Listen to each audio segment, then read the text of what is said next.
Not in Milwaukee.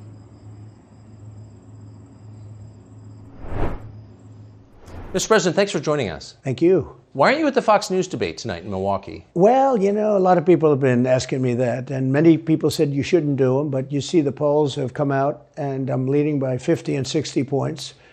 And, some of them are at 1 and 0 and 2. And I'm saying, do I sit there for an hour or 2 hours, whatever it's going to be, and get harassed by people that shouldn't even be running for president? Should I be doing that? And a network that isn't particularly friendly to me, frankly. They were backing Ron DeSanctimonious like crazy, and now they've given up on him. I mean, it's a lost cause. It reminded me very much of 2016. In 2016, I went through the same stuff and had to fight them all the way, and then they became very friendly after I won, or just about when I was winning. But I just felt it would be more appropriate not to do the debate. I don't think it's right to do it. If you're leading by 50, 60, I have one problem leading by 70 points, and I'm saying, why am I doing it? And I'm going to have 8 people, 10 people, whoever made the debate, I don't know how many it is, but I'm going to have all these people screaming at me, shouting questions at me, all of which I love answering, I love doing, but it doesn't make sense to do them. So I've taken a pass, as you probably noticed. Well, I did. I'm grateful that you did. It's interesting, though, because you spent a lot of your career in television. Yeah. You had a top show in television on NBC. But you don't feel the need now running for president to do television, obviously. Do you think television is declining? Well, according to a poll that I guess we just saw, it just came out where it's down like 30, 35%, but I think they were referring to cable. I think cable's down because it's lost credibility. MSNBC, or as they say, MSDNC, is so bad. It's so wrong what they write and what they do and what they say. It's fake news, as I said. I think I came up with that term. I hope I did, because it's a good one. It's not tough enough anymore. It's corrupt news. Really what you do is call it corrupt news, but somehow that doesn't play as nicely. But it is corrupt news. So you have MSNBC and you have CNN, who's absolutely doing no ratings at all. I mean, they're dead. But they're doing none because they don't have credibility. They really don't have credibility. Fox is way down, as you know. And the good old days are long ago. I will say this, it could come back, but they just don't have a lot of credibility. Tucker, you know that perhaps better than anybody. I think it was a terrible move getting rid of you. You were number one on television, and all of a sudden we're doing this interview, but we'll get bigger ratings using this crazy forum that you're using than probably the debate or competition. When you say there are people on stage who shouldn't be running for president, who do you mean? Well, I don't want to really use names, but it wouldn't matter too much. A guy like, I call him Ada Hutchinson. It's Asa, but I call him Ada. Why do you call him Ada? I could tell you, but I don't want to get myself in a little trouble. But he's weak and pathetic, and he was, I never understood the guy, never knew him. He was the governor of Arkansas, not a very popular guy. I don't know how but that state is such a great state. The people are so incredible in that state, and they love me and I love them. How does this guy get elected governor of Arkansas? But he's nasty always, and has been. A guy like Chris Christie, the guy left with a 8%, think of it, 8% approval rating in New Jersey. Now he's running for president, and he runs solely on the basis, let's get Trump. He's like a savage maniac. He's like a lunatic. And that's all he talks about. His poll numbers are very, very low. He's about 2%. What's he like? You know him well. No, I've been friendly with him over the years, but I couldn't give him a job because I just never trusted him very much. I was just never one of his people that really trusted him. I never gave him the job. And that's one of the reasons he feels so hurt and so betrayed. And I understand that. I really do. I understand it. But I never gave him. He wanted to be different things. He was looking at different elements of the administration, and I decided I didn't want to do it. And now I'm glad I did, because you see, but we had some great people. I had great people. We'll have even better people if we do this, because now I know Washington. Before I didn't know Washington.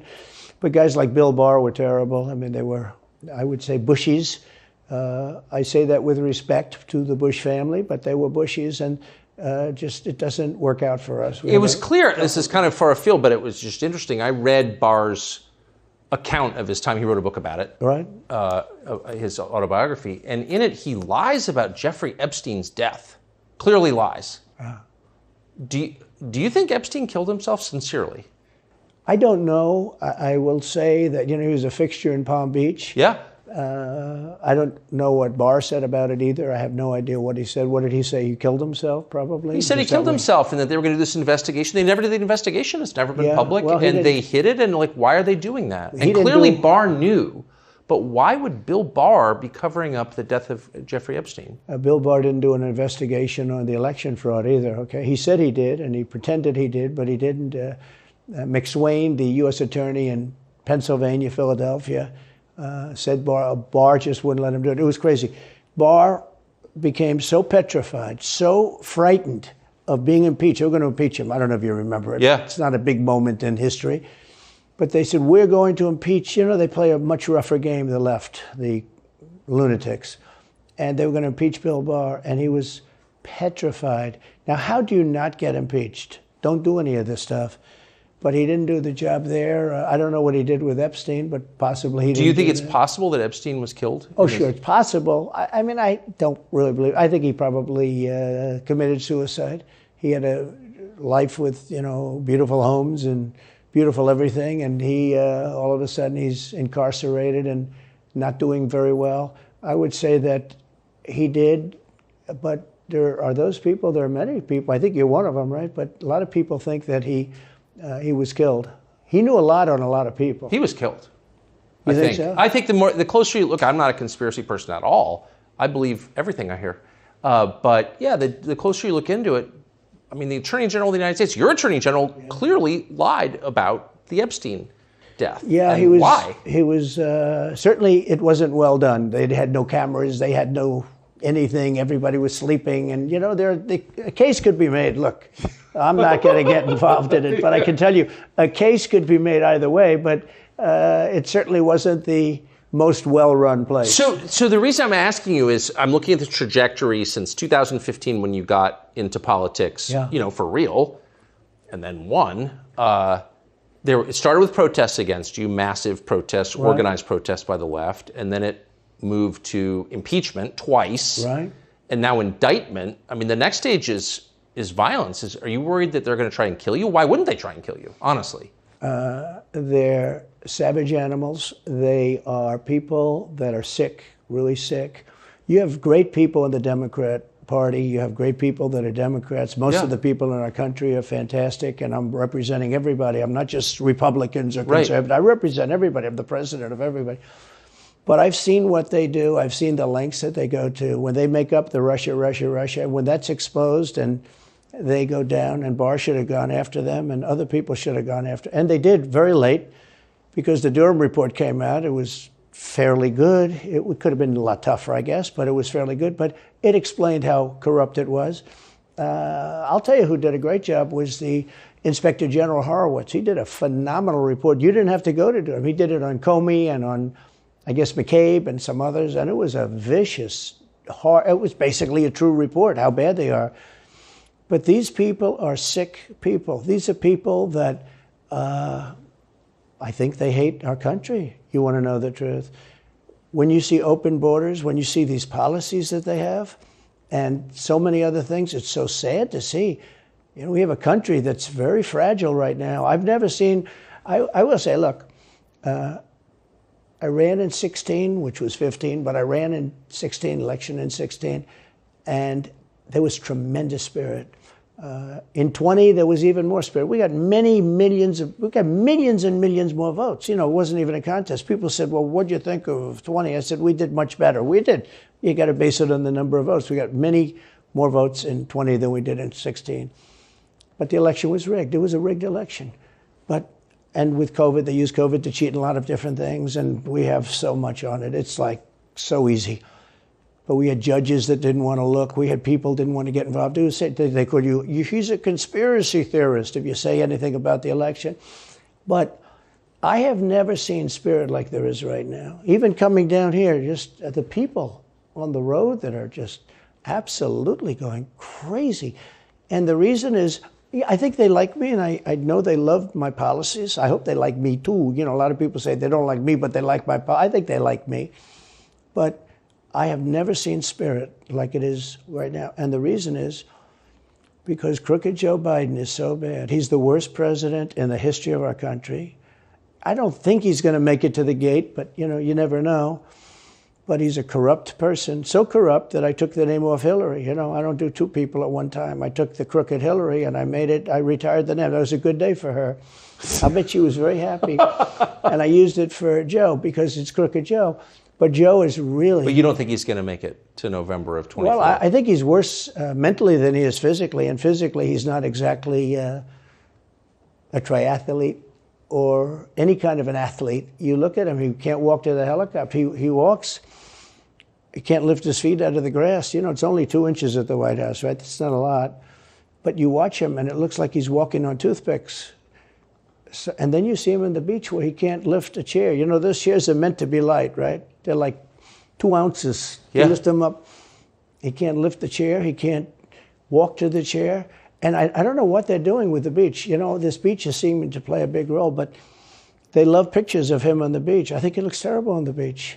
He looks terrible on the beach. Skinny legs. Well, he can't walk through the sand. Sand is not that easy to walk through, but when he walks through it, he can't walk through the sand. And there's somebody in there that thinks he looks fabulous at the beach. I think he looks horrible at the beach. Plus, the beach doesn't represent what a president's supposed to be doing. You're supposed to be working.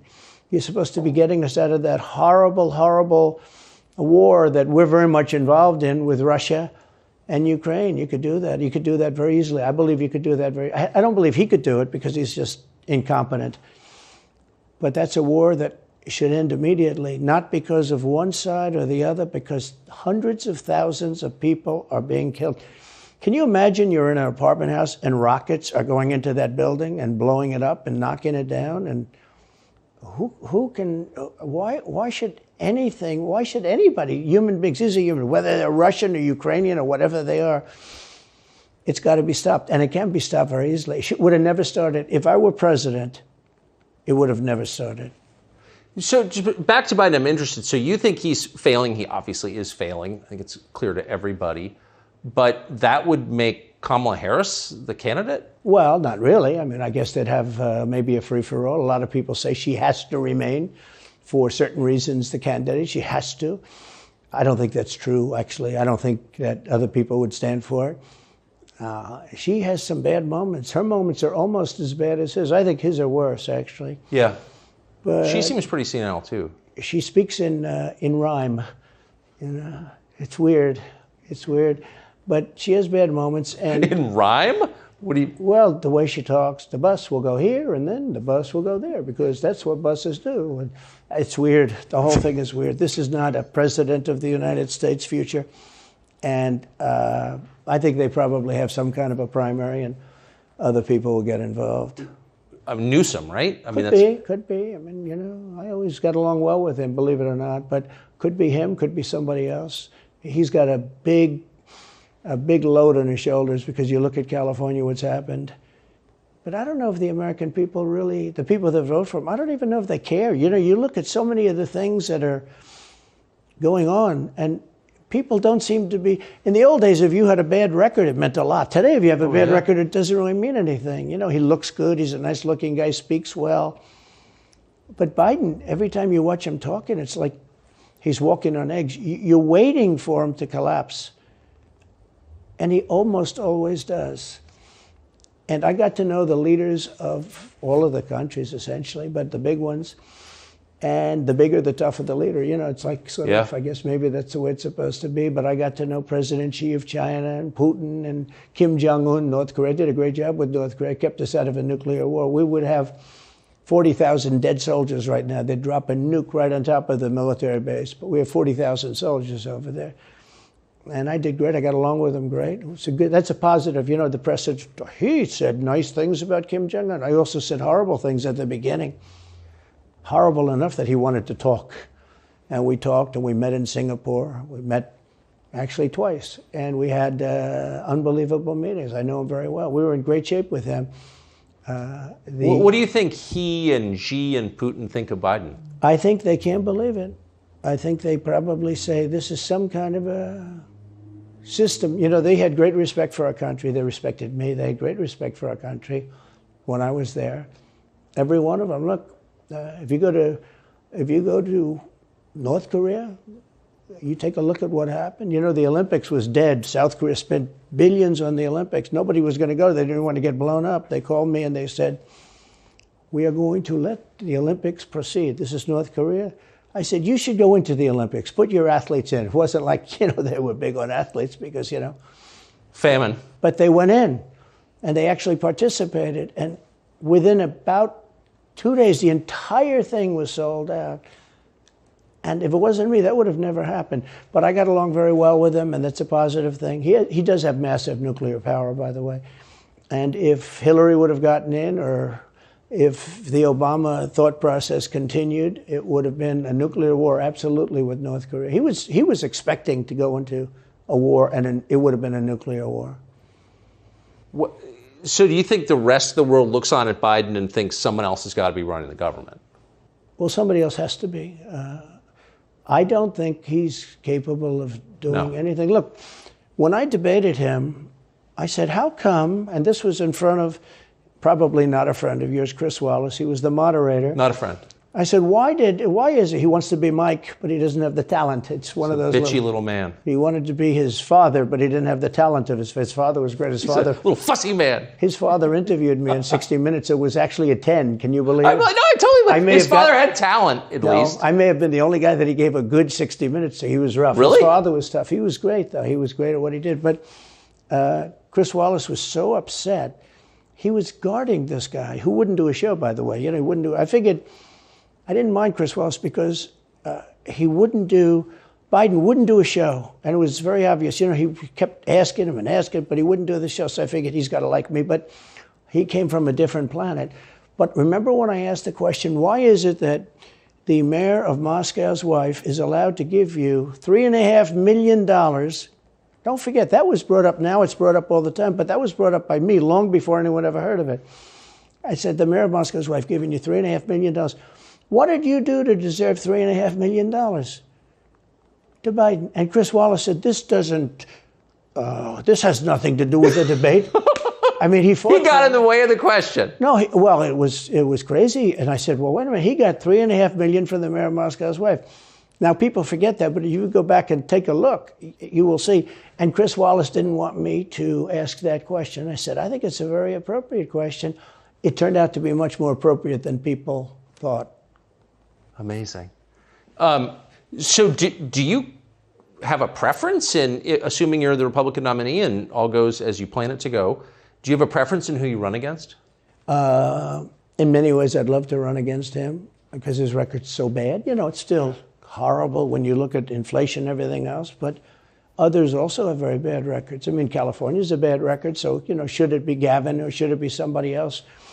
When I look at San Francisco, what's happened to that incredible city? That was one of the greatest cities in the world just a short while ago, and now it's very sad when you look at it. Los Angeles, every city practically, all the Democrat-run cities. Republican-run cities are doing very nicely because they arrest people when you have crimes. And they don't go after political candidates because they think it's good. It's been amazing. My poll numbers are the highest I've ever had.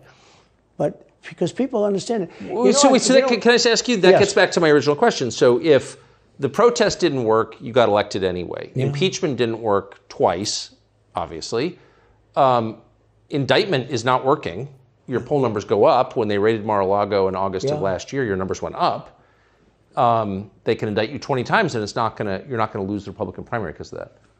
Well, so it makes it look even more ridiculous. I mean, the 4 indictments, and maybe there'll be more. I don't know. These people are crazy. But they're counterproductive. So if you chart it out, it's an escalation, is what I'm saying. Yeah. So what's next? After, try to put you in prison for the rest of your life, that's not working. So, don't they have to kill you now? I think the people of our country don't get enough credit for how smart they are. And I'm not sure I would have said this 10 years ago, but they get it. They really get it. When somebody gets indicted, your poll numbers go down. When somebody gets indicted, you announce, ladies and gentlemen, I'll be leaving to spend time with my family and to fight for the rest of my life on this stuff. But you're out of politics. I got indicted 4 times. All trivia, nonsense, bullshit. It's all bullshit. It's horrible when you look and you look at what they're doing. the boxes hoax. I'm covered by the Presidential Records Act. I'm allowed to do exactly that. He's not covered, and he's got 25 times the number of boxes, and he's got them stored in Chinatown. He's got them stored in a flimsy garage underneath his Corvette at Penn. And by the way, at Penn, he gets millions of dollars. China pays this guy millions of dollars. See, I think he's the most corrupt president we've ever had. And he also has the distinction of being the most incompetent. And I believe both. I mean, he's both incompetent and corrupt. So and who I is running the actually government? believe he's compromised because China knows so much about him. They know where the money comes from. They know where it is, who paid it, and they probably paid it. Well, they do pay Penn, and he gets $1 million. I think he takes $999,000 because, keeps it a little bit under $1 million, like by $1. But he, in many ways, is a Manchurian candidate. We have a Manchurian candidate, and he's afraid to tell Russia to get out of Cuba. He's afraid to tell China to get out of Cuba. He's afraid. China now is building, think of this, China is building military installations in Cuba.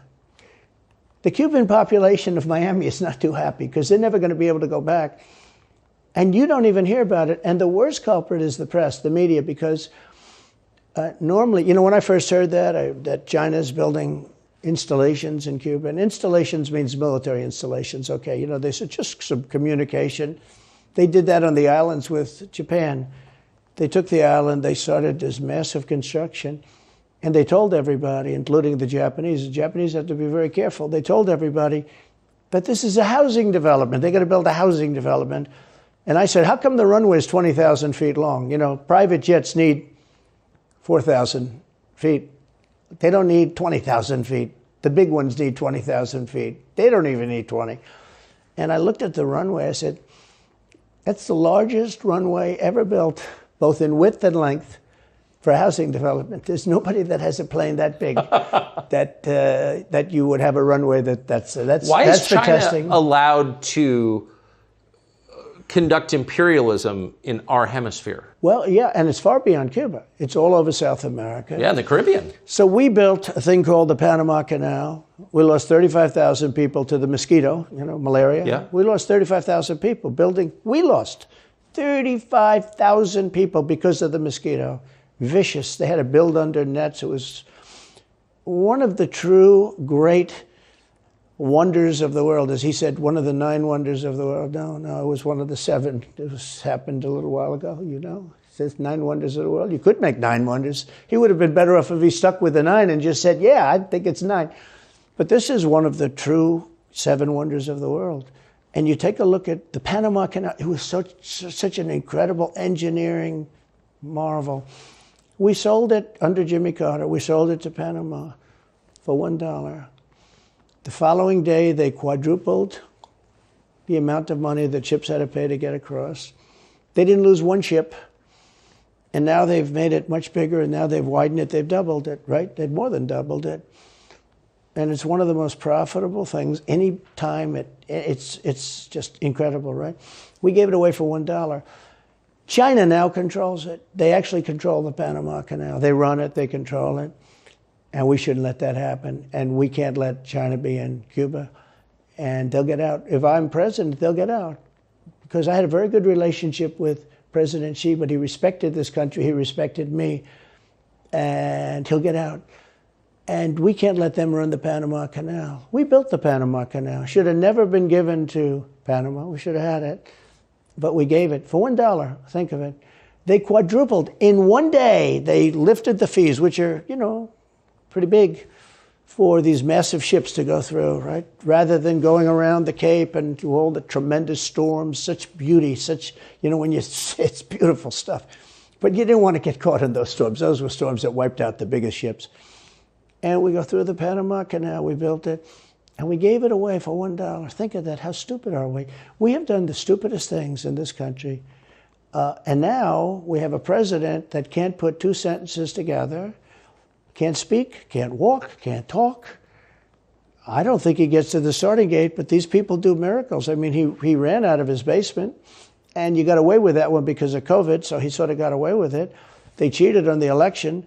But you have people that are very smart, but they're fascists, and they're radical left lunatics, and they're destroying our country with the all-electric cars and the windmills all over the place, which, by the way, don't work, and they're all, most of them made in China. For the most part, they're made in China. Germany a little bit, but China.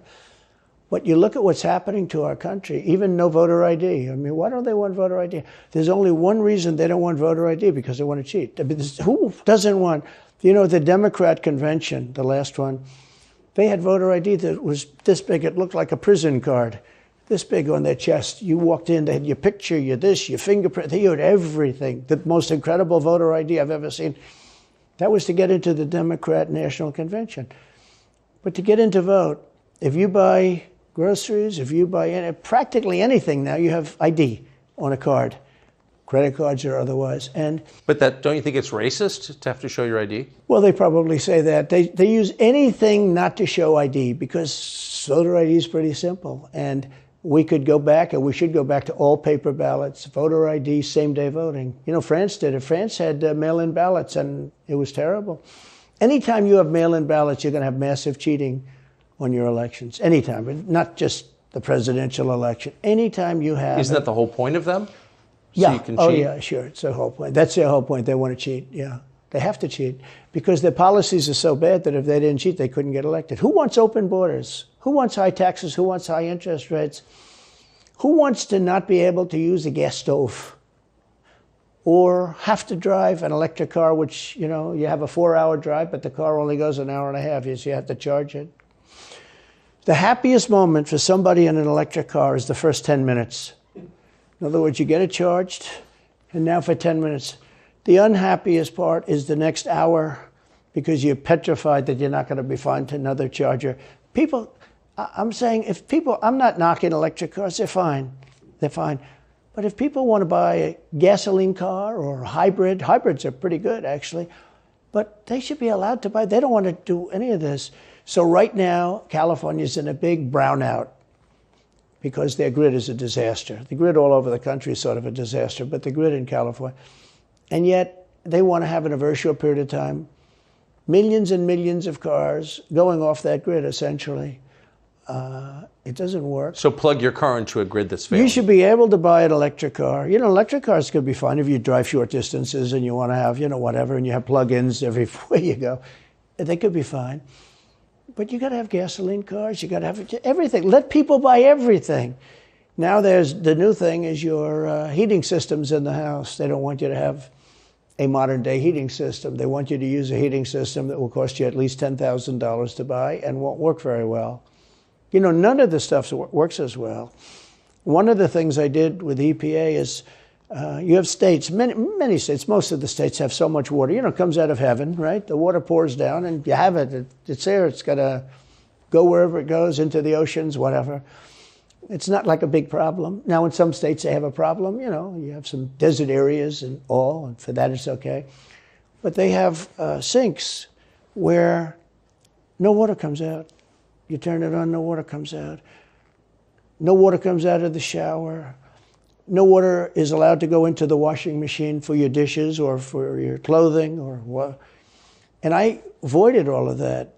Wait, they have sinks where no water comes out? Sure, you have restrictors. When I say no water, very little water. You want to wash your hands, right? Yeah. And you've seen this, and you turn on the sink and it's very little. Or you want to wash your beautiful hair, right? And you're standing under a shower. Then the suds never go. The water comes out very slowly. I'm sure you've seen this. It usually takes place in new hotels and new homes. Yeah, you take a drill and take the They have limiter out. Well, you can, but now they make it so you can't do that so easily. They have a restrictor. It's called a restrictor, and it restricts the water from coming out. So I ended all of that, and you have to see these. They let the water come out. You know what people do? They wash their hands like 5 times longer, or in the washing machine they'll press for their. Let's say the dishwasher, they'll press it, then they'll press it about 7 or 8 times. Yeah. They'll end up using more water, and it still won't be very good. I met with the head of Whirlpool. They were practically going out of business during my administration, and they said to me, from Ohio, incredible, great state, I love Ohio, and they were really doing badly because people were dumping washing machines all over, mostly from South Korea, but also from China. And he was explaining it's just a terrible situation. I said, let me ask you, how's the quality? He says, we're better, but they are good enough quality. But, of course he's going to say that. But, they are better. He He said, but they don't allow us. They're dumping these machines. They're cutting us in half. They're killing us. And on top of it, the government won't let us use water in our machines. I mean, he shows me like a quarter of a bottle of water. That's supposed to be washing clothing. And I freed it all up, and I put tariffs on these countries that were selling and the machines coming into the country. And that company went from all the washing machine companies, they make washing machines, they make dryers, they make all of the different machines that do this kind of work, including dishwashers. And they went from a disaster area to being just thriving. But can I ask, they love me in that part of Ohio. Well, I bet they do, but why should EPA, no one at EPA was elected by anybody, why do they have the power to decide how much water your washing machine uses? Shouldn't Congress in a democracy get to vote on that? Yeah, you could say that. They do things that are not very... So how do you, that's my question, how do you, if you get elected again, go back to Washington, how do you keep the agencies under control? How do you keep FBI and CIA specifically under control? The way you do it, like I fired Comey, that was a big deal. You know, a lot of people said, and I fired him very early. Somebody said, oh, I wish you would have fired him. There was a real question about firing him. Anyway, you understand, because, you know, when they have a 10-year term, there is a question. I fired Comey. That was a great thing. If I didn't fire Comey, maybe I wouldn't be talking to you, or I'd be talking to you about real estate or something else other than politics, right? That was a coup, in my opinion. That was a very sick deal. That was the insurance policy. You remember the insurance policy? Oh, she's going to win, darling. She's going to win. But just in case she doesn't, we have an insurance policy. An insurance policy was what they were doing. And we caught them with that. That was a very important tweet or whatever it was, text. It was a big deal. That was a big deal. The insurance policy. She's going to win 100 million to 1. That's not good odds. At least they gave me one, right? 100 million to 1.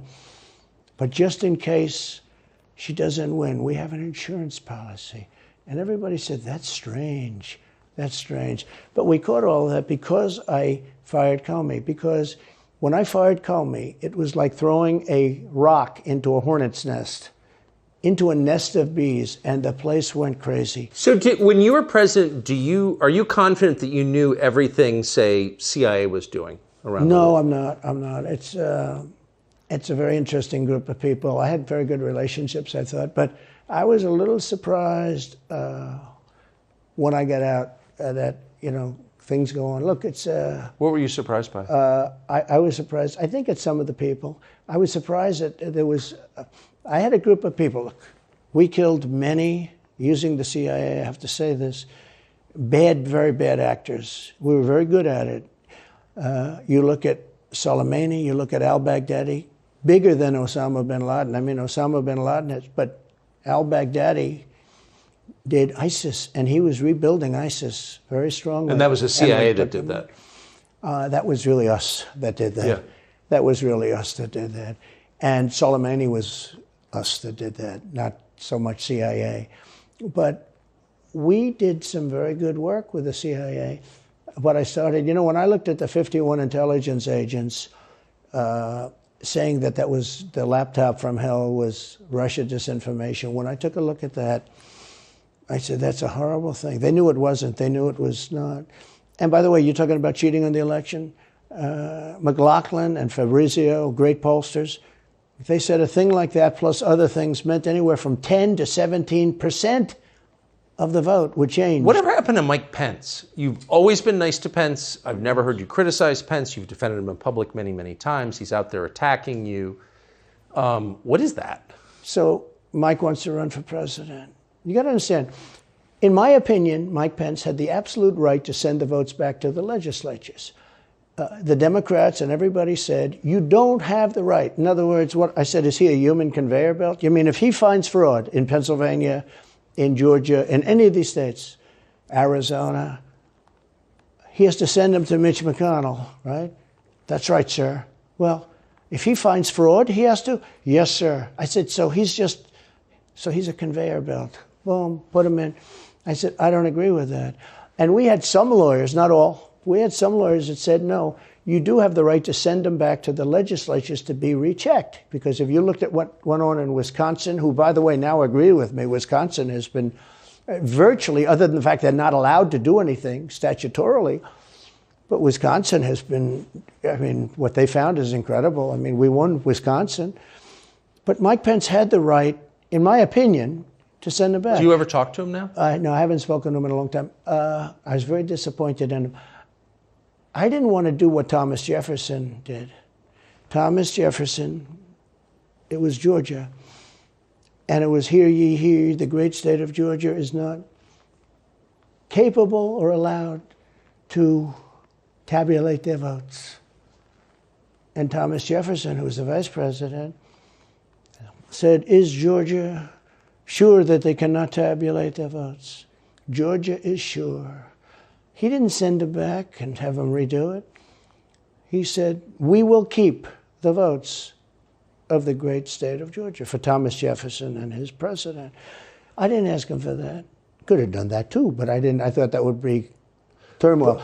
I asked him to send him back to his legislature, to the legislatures, you know, in Wisconsin, let's say. But why didn't he? I mean, you'd worked together for 4 years. You're the president. He's VP. You say you're aligned on everything. I think he got very bad advice. I really do. Now, let me tell you what happened. I sat there with a few people. I think his lawyer was in the room too. His lawyer was very much against it. There were other lawyers that felt you could do it. It was one of those things. I think you could have done it. I think you can always do something if you see fraud or if you see problems. But it's very interesting. So after the election was over, the rhinos got together with the Democrats and they redid the election, so you couldn't do it anymore. So then I called the people. I said, so in other words, you're saying I was right. You could do it. Yes, you could do it. In other words, they took the Voting Act and they redid it so the vice president no longer has the power to do what I said he could do. So when that happened, I said, wow. And you know, you'd look some of these Democrats in the eye and they'd say, he has absolutely no right to do it. And immediately after the election, they met rhinos, could name them all, and Democrats, and they approved legislation that takes away the right of the vice president to do it. So I said, so you're saying I was right. The vice president did have the right to do it, and they said, yes, he did. So if you're saying they stole it from you last time, why wouldn't they do the same this time? Oh, well, they'll try. They're going to be trying, yeah. And not only me, you know. Look, DeSantis is out. I think he's gone. So he was at a level. People have figured him out. He's gone. But if somebody else got in, other than me, they'll go at him just as viciously as they did me. These people are sick. They will go after them. And a lot of people say they won't be able to hold up. I do get credit for holding up quite well, I must tell you. I think it's... How do you do that? How do you get indicted, you know, every week and stay cheerful? I think it's a lot easier because I'm so high in the polls, because it means the people get it. The people see it's a fraud. The people see it. Like this horrible district attorney from just a little while ago, from essentially Atlanta, that's Fulton County. She said, basically, I don't have any right to challenge an election. Well, what about Stacey Abrams? What about Hillary Clinton? What about all of these Democrats that are still challenging my election? The same people that are saying he's challenging an election challenged my election. And they did it with slates. They did it with all sorts of things. They were very bad about it. But basically, they're suing me and they're saying you don't have any right to challenge it. If you challenge an election, we're going to indict you and put you in jail. So what they're doing is they've weaponized. And don't kid yourself, the DOJ and Biden and the whole group, they're watching all of this stuff. They love the local stuff. You know, the DA in Manhattan. Not only that, they put one of the DOJ top people into the Manhattan DA's office to run things. They don't even have a case against me. It's not even a case. Everyone says, even the Democrats say, you can't bring these cases. You have no case. The Attorney General or the District Attorney, Fannie Willis in Atlanta, she's getting killed. Basically, she's saying Trump doesn't have the right to criticize an election. But you've been around long enough now. You've seen many elections criticized. I mean, Hillary Clinton goes crazy. Every time she talks, she says, he's not the president. Jimmy Carter said, he's not the president. Well, I am the president. Hillary Clinton called me, by the way, at 3:02 in the morning. to congratulate me the night of the election.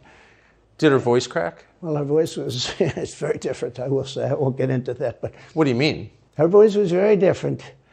Don't forget, they were all celebrating at 5 o'clock in the afternoon. And I came home and I said, I think we won. I felt we won because the rallies are so big. We'd go to Wisconsin and we'd go to Georgia. We'd go to different states. In Michigan, we'd have rallies. In Pennsylvania, we had 58,000 people in Butler. And I said, how are we losing this? How do you have a rally where you have from 50 to 100,000 people, many of them? I did 7 a day for a couple of days. That's a lot. That's a lot. These are big rallies, too. And I didn't hold back. I didn't say, let's make them let's do abbreviations, right? But they challenged the stuff. Yeah. Hillary called me up and conceded. Now, the word is that Obama said you have to do that.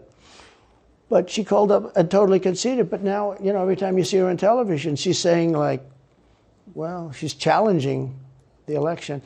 Do you think... So that would mean that she should be indicted, but that would mean also that Stacey Abrams in Georgia should be indicted, because she still thinks she won the election for governor. She still thinks that. She's never recanted. And do you think Stacey Abrams will be indicted for that? No, of course not. She won't be. The Democrats don't get indicted for things like that. They don't get impeached. No, it's a different thing. With that being said, yes, I had great support when they did impeachment hoax number 1 and impeachment hoax number 2. Jim Jordan, the House was fantastic. And actually the Senate was very good for me, other than, Mitch McConnell. I think it's too bad I endorsed him. He was begging, he was going to lose that race, and I endorsed him, and he ended up winning the race because of my endorsement. He was down, he was going to lose to Amy McGrath. She was $90 million in cash, all set to go. She was leading by 3. He was going down. I did him a favor, and then 3-4 months later, he really wanted to impeach me. He's a bad guy. But if you look at what's going on politically, it's so interesting. The level of loyalty is different in politics than it is in normal life, I will say. With that being said, I've had great loyalty also. But the House was fantastic. The Senate was very good. They overrode Mitch McConnell. Mitch McConnell, in my opinion, was trying to get senators to impeach me, especially for the second one. And on the first one, he acted very, very slow. He should have gone much faster.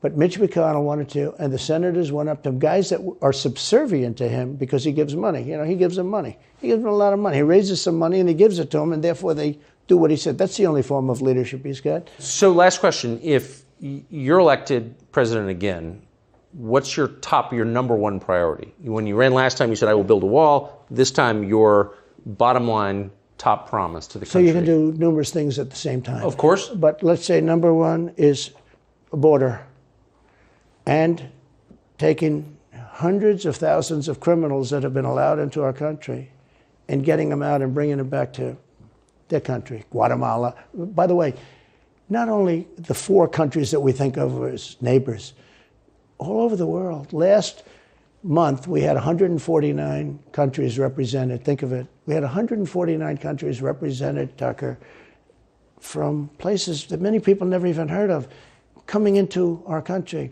And they're coming in from mental institutions, and they're coming in from prisons. They're emptying out their prisons all over South America.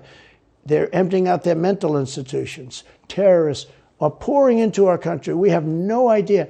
I had the strongest border in the history of our country, and I built almost 500 miles of wall. They like to say, oh, was it less? No.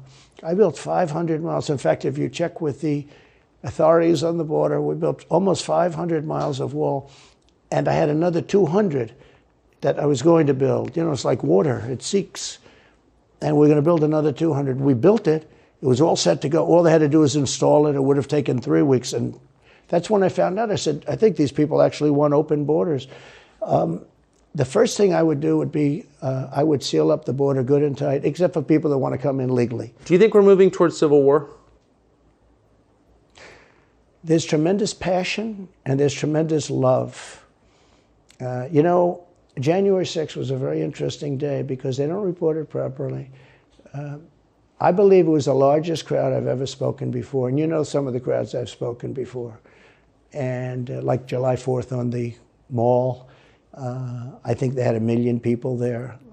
But I think that the biggest crowd I've ever spoken before was on January 6th, and people that were in that crowd, a very, very small group of people, and we said patriotically and peacefully and patriotically, right? Nobody ever says that.